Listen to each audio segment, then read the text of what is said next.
श्री गुरुदेव दत्त. मागच्या वेळेला आपण पाहिलं की 84 लक्ष योनी कशा निर्माण झाल्या, कुठल्या योनींची संख्या किती आहे हे आपण मागच्या वेळेला पाहिलं.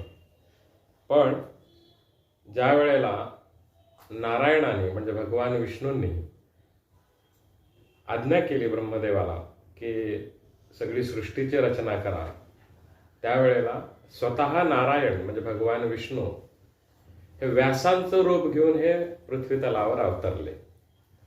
आणि आपल्याला माहिती असेल की सहज असं म्हणतात की जगातलं कुठलंही ज्ञान हे व्यासांना माहीत नाही असं नाही आहे.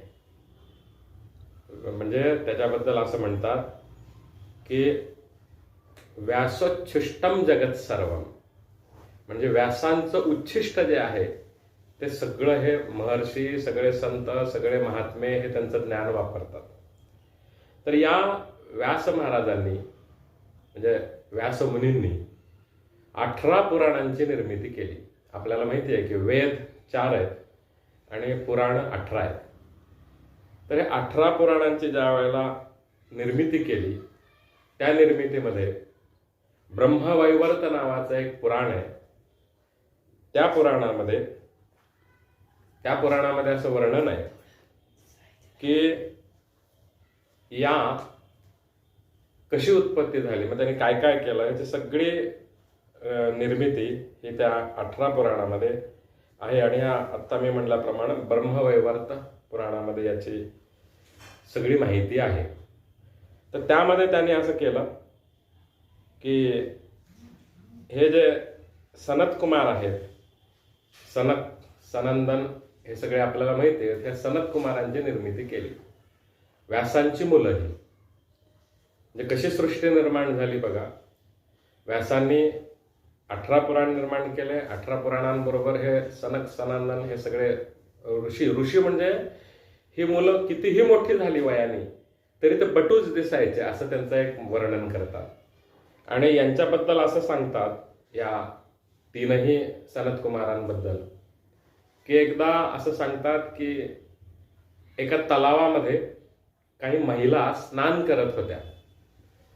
त्यावेळेला हे 3ही बटू म्हणजे 3ही सनत कुमार तिथून चाललेले होते.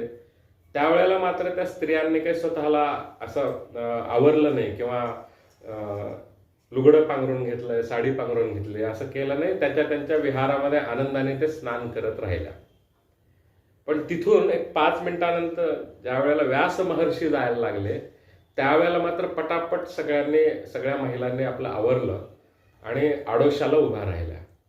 ही खटकली गोष्ट व्यासमुनींना. ते म्हणाले माझी मुलं जी तरुण आहेत ती समोरून गेले, त्यावेळेला यांनी काहीही केलं नाही आणि मी म्हातारा आहे, मी इथून जातोय, तर त्यावेळेला मात्र ह्या सगळ्या बायका महिला आडोशाला जाऊन उभारत आहेत. थोड्या वेळानंतर व्यासमुनींनी त्यांना जाऊन विचारलं की आपण असं का केलं. त्यावेळेला त्या महिलांनी तिथल्या ज्या होत्या त्यांनी असं सांगितलं की हे जे मुलं आहेत तुमची तरुण आत्ता इथून गेली सनत कुमार, यांच्या मनामध्ये कुठल्याही प्रकारची छेदकल्पना, भावकल्पना, वासना कल्पना कुठल्याही नाही आहेत आणि हे वासनारहित असे हे महात्मे आहेत, हे तुम्हालाही माहिती आहे. म्हणून आम्हाला त्याचं काही विषाद वाटलं नाही, म्हणून आम्ही ते आवरलं नाही आम्ही स्वतःला किंवा आम्ही आडोशाला गेलो नाही. म्हणजे इतके ज्ञानी हे सत्पुरुष. सनत कुमारालाच खरं म्हटलं तर तिथून मग नंतर भागवत सांगितलं वगैरे, हा सगळा पुढे भाग आहे तो हळूहळू आपल्याकडे येणार आहे. आणि ब्रह्मदेवाने आणखीन एक केलं की स्वतःच्या संकल्पाने 10 मानसपुत्रांची निर्मिती केली. आता आपल्याला माहिती आहे की हे 10 मानसपुत्र कोणते, तर आत्री, अंगिरस, पुलस्त, मरीची, पुलह, क्रतू, भृगु, वसिष्ठ, दक्ष आणि नारद. हे 10 मुलं ही ब्रह्मदेवांची मुलं आहेत. हे स्वतःच्या संकल्पाने हे मनुष्य निर्मिती ज्या वेळेला तयार केली त्यावेळेला हे 10 मुलं त्यांनी निर्माण केले, मानसपुत्र ज्याला आपण म्हणतो. याच्यामध्ये थोडासा पाठभेद किंवा शास्त्रभेद असा आहे काही ठिकाणी म्हणतात की सप्त पुत्र निर्माण केली. काही ग्रंथांमध्ये, पुराणांमध्ये असं वर्णन आहे की 10 निर्माण केली. आपण हायर साईडला जाऊया आणि असं समजूया की 10 जरी केली तरी त्यांची 10 मुलं आहेत. हे 10 मुलांचं कार्य काय आहे, इथून पुढे सृष्टी कशी निर्माण झाली, कलियुगाला कसं बोलावलं, द्वापार युगाला कसं बोलावलं, कली, द्वापार, त्रेतायुगाला कसं बोलावलं, त्यांना हे पृथ्वीवर रहाटणी म्हणजे सिस्टीम कशी बसवून दिली, हे आपण पुढच्या भागात बघू. अवधूत चिंतन श्री गुरुदेव दत्त.